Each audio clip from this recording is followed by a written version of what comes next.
Bonsoir ou bonjour selon le pays dans lequel vous vous trouvez, mesdames et messieurs. Vous suivez votre émission préférée, oui, sur Arc-en-Ciel TV, la chaîne de tous les goûts. Je suis Gloria Baby Sophia, je suis conférencier, je suis aussi spiritualiste, je suis médecin prophétique, celui qui travaille avec les plantes et la prière. Et aujourd'hui, je ne suis pas là pour vous présenter des produits parce qu'au sein de la boutique de l'invisible, de temps en temps, nous prenons aussi des thèmes que nous essayons de vous éclairer là-dessus. Aujourd'hui, nous sommes en train de vous parler de la santé. C'est de ça que nous allons vous parler ce matin, moi et l'équipe qui est derrière la caméra. Donc, je ne suis pas seul parce qu'il y a une équipe qui est derrière la caméra. C'est grâce à eux que vous me regardez partout dans le monde. Donc, aujourd'hui, nous allons parler des gens qui sont malades et qui cachent leur maladie. Vous voyez, il n'y a pas un problème qui n'a pas de solution sur cette terre. La parole de Dieu nous a dit, demandez et vous recevrez. Cherchez et vous trouverez. Celui qui cherche, trouve. Mais il y a des personnes, ils ont un souci, ils ont une maladie, ils cachent, ils n'en parlent pas, ils font de ça leur intimité, leur secret. Tous les jours, ils parlent avec beaucoup de passion dans leur secret. Mon mal là, mon mal là, ça est là-haut. Ce mal, mon mal là, toujours mon mal. Le mal n'est pas pour toi. Il faut dire le mal là. Ne dis jamais mon mal là. Parce que ce mal n'est pas destiné à toi. C'est quelque chose qui t'est arrivé. Mais ce mal-là, ce n'est pas pour toi. C'est arrivé, mais ça peut partir si tu le veux. Dieu nous a créés, il nous a donné le libre arbitre. Nous sommes libres parce que on est libre de dire oui, on est libre de dire non. Si tu es malade, tu es libre de te soigner, tu es libre de ne pas te soigner. Mais ce qui est bon, si tu constates que tu ne te portes pas bien, si c'est un problème médical, en tout cas mon frère, ma soeur, va d'abord à l'hôpital. Si tu vas à l'hôpital, qu'au niveau de l'hôpital, on n'arrive pas à diagnostiquer, il faut essayer de regarder dans le monde spirituel aussi pour voir. Parce que toutes les maladies, l'origine de tout ce qui est comme maladie n'est pas forcément des maladies naturelles. Souvent, il y a des mauvais sorts. Il y a des gens même qui peuvent te jeter un sort. Il y a quelque chose qui se promène dans tout ton corps. Ou même quand tu diagnostiques, tu en fais tous les examens, on ne voit rien. Mais la chose se promène dans ton corps et tu as mal. Ça, on peut guérir. Il y a des spirituels qui peuvent guérir ça, comme moi, Gloria. Il y a des plantes qu'on peut même prendre pour te laver, et puis tout ça quitte dans ton corps. Il y a des personnes qui sont toujours anémiées. Ils sont anémiés, même quand on leur met les poches de sang, ou bien même ils prennent des médicaments de sang, c'est comme si rien n'est. Souvent, spirituellement, ça peut être une maladie. Va d'abord à l'hôpital. Va. Si au niveau de l'hôpital, tu vois que ce n'est pas un problème d'hôpital, contacte un spiritualiste. Parce que dans le monde spirituel, il y a des gens qui boivent le sang des gens. Les vampires, les sorciers, des vampires qui boivent le sang humain. Ça veut dire que tu es vivant, mais ils boivent, ils consomment ton sang. Et au fil du temps que là, tu manges tous les aliments possibles pour maintenir le sang. Mais tout le temps, c'est à l'hôpital, on dit non, tout va bien dans ton corps, il n'y a rien. Mais tu es tout anémié, ton médecin même ne comprend pas ce qui t'arrive. Mon frère, ma soeur, il ne faut pas dormir sur ton coussin. Il faut chercher à contacter des gens qui sont spécialisés dans ce domaine-là pour pouvoir t'aider. Il y a des personnes même, ils ne vont même pas à l'hôpital, eux-mêmes ne font rien, ils sont là. Et le mal les détruit à petit feu. Le jour où ils vont aller devant quelqu'un, c'est que le mal a déjà pris le dessus d'eux. Vous voyez, ce n'est pas normal. Il n'y a pas de problème qui n'a pas de solution. Même si on t'a dit que tu as telle maladie, il ne faut pas avoir honte de la maladie. Vends ton mal. Dis aux gens, ah j'ai telle maladie, ah j'ai souffre de quoi. Tu peux avoir quelqu'un qui peut te soigner. Vous voyez, je vais vous expliquer l'anecdote là. Un monsieur qui n'était plus homme. Entre guillemets, vous savez de quoi je parle, il ne fonctionnait plus. Donc ce monsieur était avec ses amis. 3 de ses amis, ils étaient en promenade. Et tout à coup, ils sont ensemble, c'est lui qui voit les belles femmes, c'est lui qui dit, ah, telle fille est belle, hein. Mais en réalité, il faisait couverture. Il ne fonctionnait pas, mais il ne voulait pas faire savoir à ses amis. Il cachait son mal.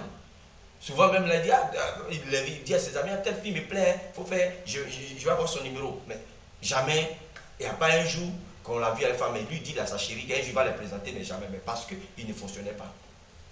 Donc il y a un malade mental qui était assis, et les deux passaient, puis le malade mental a mis sa main, Dieu a inspiré le malade mental, a mis sa main sur lui. Il dit, toi qui es là, tu ne fonctionnes pas, il faut te faire soigner. On peut te soigner, tu ne fonctionnes pas, tu n'es plus homme.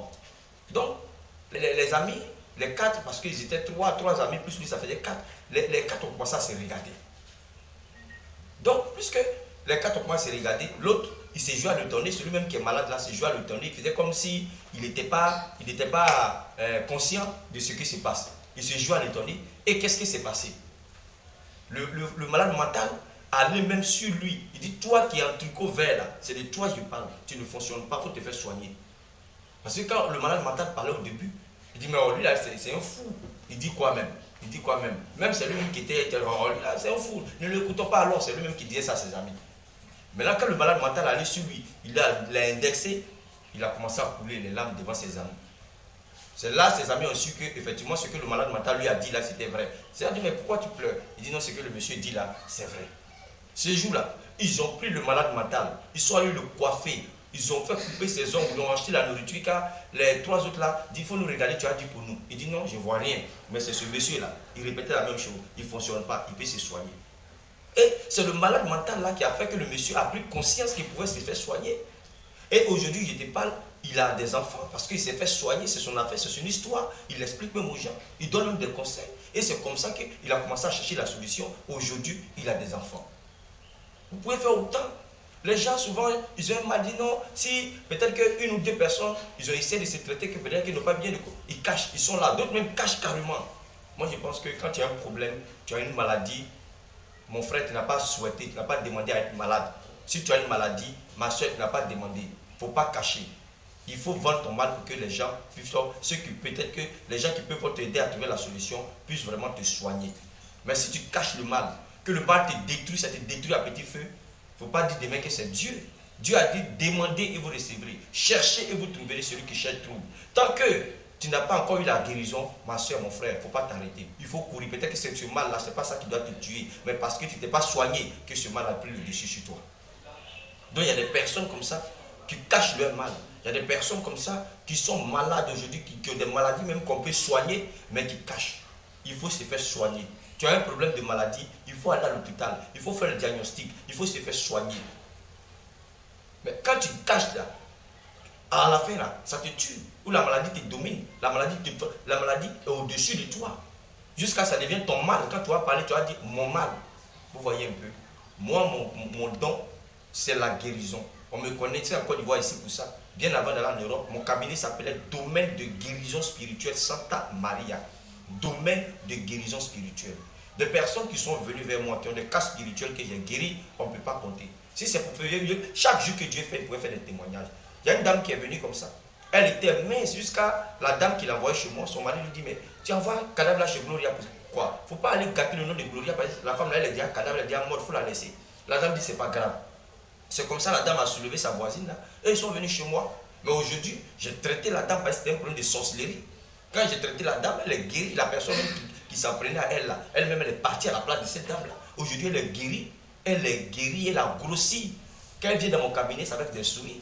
Vous voyez, il y a un autre monsieur comme ça, lui c'est un professeur.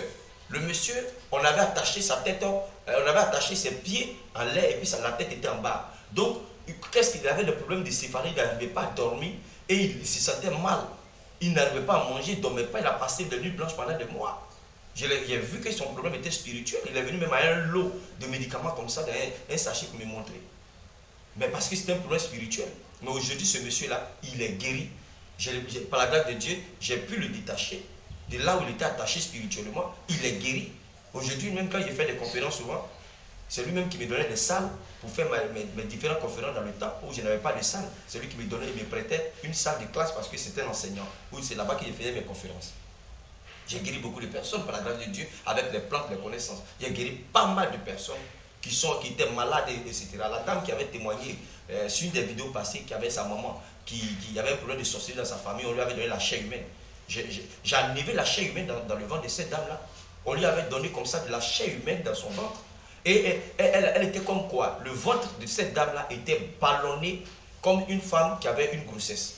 Et elle avait la salive qui coulait à longueur de journée. Elle ne pouvait même pas avaler sa salive. Chaque fois, sa salive coulait à longueur de journée parce que cette dame-là, on lui avait donné de la chair humaine. Et la chair humaine était dans son ventre. Puisque la chair humaine, spirituellement, ceux qui mangent la chair humaine, ça ne pourrit pas. C'est quelque chose qui en toi, ça te détruit quand tu n'es pas dans leur monde. Ceux qui sont dans le monde de la sorcellerie, ça ne les fait rien. Mais toi qui n'es pas dans leur monde là, quand le sorcier prend la chair humaine, il met dans ton ventre, il met dans ton corps, tu meurs à petit feu. Donc la dame, elle était vraiment malade. Elle ne se sentait pas du tout bien. Tout son corps, elle était même enflée même. Mais par la grâce de Dieu, quand elles sont venues, j'ai fait le traitement. J'ai pu extraire la chair humaine qui était dans son ventre. Aujourd'hui, cette dame-là, elle est guérie. C'est son témoignage qu'elle a fait sur une de mes vidéos passées. Bon, pour ne pas exposer les gens, les témoignages et autres, j'ai supprimé un peu parce que le YouTube, là, ça va loin. Donc, souvent, les gens veulent garder un peu leur intimité, donc je n'expose pas. Mais en matière de guérison, par la grâce de Dieu, Dieu m'a donné ce don, il m'a donné cette chance-là de pouvoir vraiment sauver les vies, de guérir les nombreux malades à travers la Côte d'Ivoire et partout dans le monde. Comme je l'ai dit, moi-même, j'ai été malade. J'ai été très malade et c'est la suite d'une guérison miraculeuse que j'ai reçu le pouvoir de guérison pour pouvoir aussi guérir les autres. Et mon cabinet, comme je l'ai dit, je disais tout à l'heure, s'appelait Domaine de guérison spirituelle Santa Maria. Santa Maria, il y a beaucoup de malades qui sont passés là-bas. Aujourd'hui, je ne suis pas nouveau sur la toile. Il y a des personnes qui m'ont beaucoup contacté pour des cas de maladie. Même un monsieur, après une radio de la place, j'ai fait de la radio nationale le mois passé. Ce monsieur m'a contacté pour un cas de maladie où il avait ses membres, un ancien footballeur, ses membres qui ne fonctionnaient plus, presque, il était vraiment malade, le monsieur. Et qu'est-ce qui s'est passé? Quand il a écouté la radio, il m'a contacté. Aujourd'hui, je vous parle là, le monsieur qui tenait une canne, aujourd'hui, il arrive à marcher parfaitement bien, sans problème. Donc vraiment, je tiens à vous dire de ne pas cacher le mal. Si vous avez une maladie quelconque, vous avez un mal quelconque, ce n'est pas la peine de cacher. Il faut voir sa maladie pour pouvoir vraiment être guéri. Mais si vous cachez le mal va vous détruire à petit feu et vous n'aurez rien à la fin. Parce qu'une maladie que tu caches vers la fin, le mal va te dominer, le mal va prendre le dessus sur toi et tu vas voir que par fini, tu ne pourras même plus te traiter parce que quand la maladie commence, c'est doucement, mais une fois que la maladie t'a envahi, par moment, souvent c'est difficile, souvent. Vous voyez, donc il vaut mieux que tu sois traité, comme on le dit dans notre jargon, il vaut mieux se préserver pour ne pas avoir une plaie, pour ne pas se faire avoir une plaie que d'avoir une plaie qui va tarder à se cicatriser. Donc il faut se préserver de beaucoup de choses. Spirituellement, s'il y a un problème spirituel, c'est qu'il y a une solution spirituelle. S'il y a un problème médical, c'est qu'il y a une solution médicale. Vous voyez, non? Si problème spirituel, on retrouve la solution dans la spiritualité. Si il y a un problème médical, on peut trouver aussi la solution. Donc si ton mal est spirituel, ma soeur, mon frère, il ne faut pas dormir sur ton oreille pour dire non, ça va aller. C'est pas parce que c'est pas tout où on doit donner des gènes aux malades. C'est pas toutes les maladies qu'on doit vraiment prier pour guérir. Il y a des maladies, c'est avec les plantes qu'on peut guérir la personne. C'est avec des techniques de guérison spirituelle qu'on peut guérir la personne. Vous voyez, non? Parce que le mal n'est pas naturel, c'est pas venu naturellement. C'est comme une dame aussi qui est venue me voir. La dame, elle a dormi, quand elle se réveille, ses deux pieds sont enflés. Jusqu'à les pieds ne pouvaient pas rentrer dans une chaussure. Les pieds sont enflés, ça la démange.